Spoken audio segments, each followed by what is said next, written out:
I was just curious to know because, you know, we've got pictures on our screen right now of the Sengol as it currently sits in that Allahabad Nehru Memorial Museum.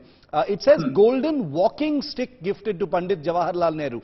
It's not a walking stick, is it? I think that must be a mistake. Yes, somewhere down the line, I think that happened. I do not know how that happened. But then we look at the brighter part. The Sengol is restored. Sengol is restored to coming to the right place. Yeah. And there is one more gentleman as wonderful as Mr. Rajaji. That is Mr. Gurumurthy, who was instrumental in identifying where we were, who did that, and somehow all that happened in a short span. So I would like to mention him, and our PM, what a wonderful person who realized this importance of culture and heritage, and also showing to the nation and the world that even in 1947, under so much stress and so much of things, this whole thing was done. They came all the way to Chennai. The Adinam came here because they know it will be made under the direct supervision of the family, which is very simple family, with God's grace. Yes, very simple family. Our elders have done it, and like I said, Dad is the link today, a standing link between who made it and there he is. And I would not really be. So your family today. Yes. No, it's always the small things that matter, and I think one little scepter. It's about 5 feet, if I'm not mistaken, and it's going to have that incredible pride of place. One final word from C. Rajagopalachari's great grandson, C.R. Kesavan, who's still with us. Kesavan, it's the small things. You know, it is the small things. This also shows that there, care has been taken to acknowledge the things that may have been forgotten in our history. Because, like I said, and the reason I'm stressing this point is because it's important. Most people had never even heard of the Sengol today, leave alone know what the significance of it was. And now it's going to be right there in front of everyone's eyes. Shiv, I have to say that I was very surprised when you showed me that picture from the museum saying it was a walking stick.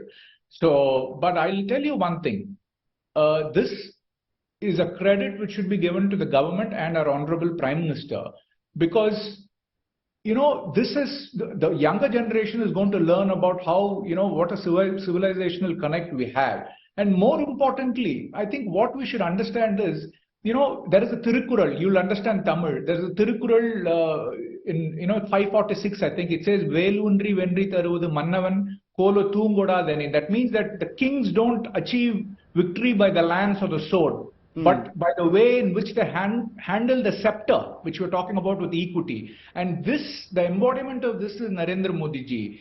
Because the way in which this can only be done because if a person has a deep understanding of our culture, heritage, tradition, parampara, a man like Narendra Modi ji, who has understood, the fiber of India and the core of India, he has realized the importance of this and he's ensured that it has come to light. And more important, I'm very grateful that it is being placed behind the speaker, because this will always eternally remind our country and the people who are elected that this country will always be ruled by the scepter, which signifies the rule of Dharma. And we are thankful to the Prime Minister for this.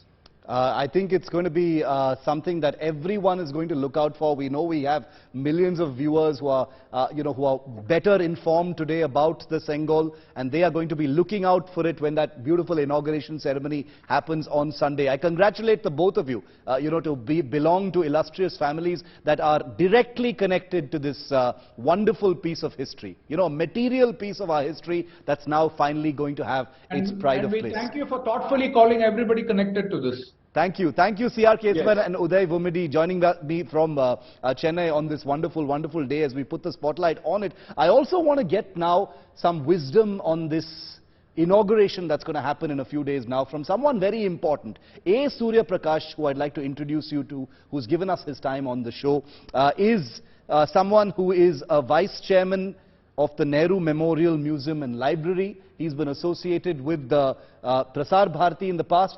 Very importantly, he's also a member of the high-powered committee to suggest art installations in the new Parliament House. So he's actually one of the persons who's been on those committees making recommendations, and some of those recommendations, if not all, are going to be visible when the new parliament is inaugurated.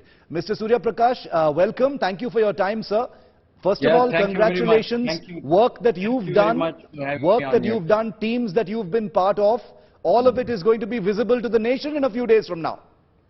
Yeah, a lot of people, the Indira Gandhi National Center for Arts and a whole lot of people have put in great effort over the last few years, and it's really astounding, Shiv, that in a matter of 2.5 years, they have built this extraordinary, fantastic new Parliament House. And for the information of your viewers, I must tell them that when Atal Bihari Vajpayee ji was the Prime Minister, the Constitution was amended to freeze the strength of the Lok Sabha, Rajya Sabha and Assemblies till 2026. So, when people say, why do you need a new Parliament House? Well, it was in the 1970s that the strength of the Lok Sabha was frozen at 543 elected seats and that of Rajya Sabha to 245. Now, with the growth of population, I think at that time, our population was something around 600 million or a little less. Right. It is now 1,400 million, and I am sure come 2026, there will be a clamor for revising the strength of the two houses. Yeah. Then where would we go with our old Parliament House? So this was absolutely necessary, and I must tell you that this Parliament House is a very important connect, a bridge between our civilizational experience and modern India.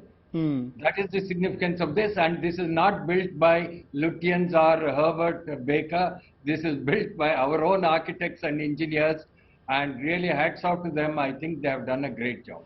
Tell us a little bit, Mr. Surya Prakash, of what else one can expect to see. You were part of the committee recommending some of the art installations. We're going to see this wonderful Sengol inside.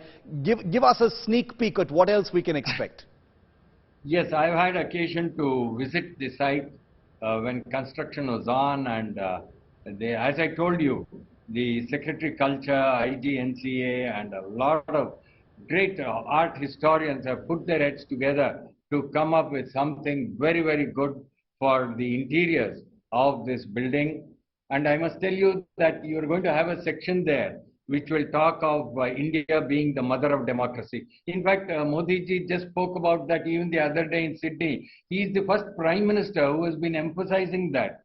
It is very unfortunate that though we had democratic traditions from the Vedic ages, when the Buddhist Sanghas, they had parliamentary rules, Shiv, pertaining to question hour, call attention motion, voting through slips, ballots.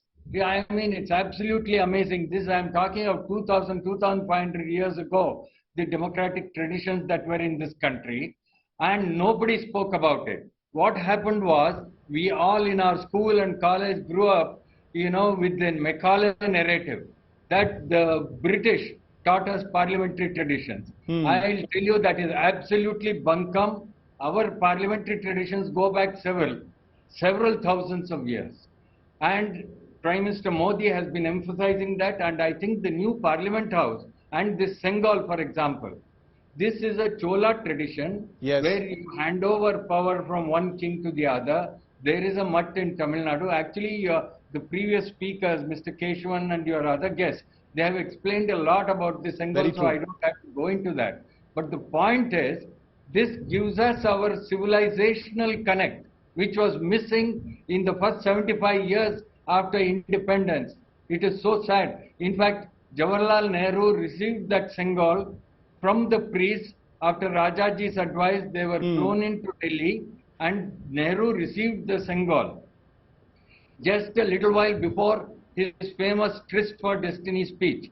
In fact, Nehru spoke of our tryst with destiny the midnight of August 14, 15. I will say that come May 28th, we are going to have our tryst with our civilizational destiny and experience when the new Parliament House opens.